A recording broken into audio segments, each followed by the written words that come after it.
Hi guys, welcome back to our YouTube channel. So in this tutorial, we're going to learn how can we create an arc using 3 points.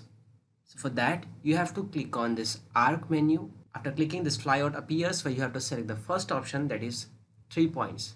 Just after selecting, this command will be activated. Now here it's saying specify starting point of the arc. So let's suppose this is the first point, and then the second point, and the third point.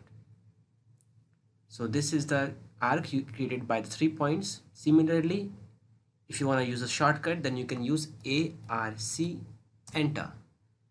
Then specify the first point, second point, and the third point. So this way you can create an arc using 3 points, guys. Hope you like this video. Thank you.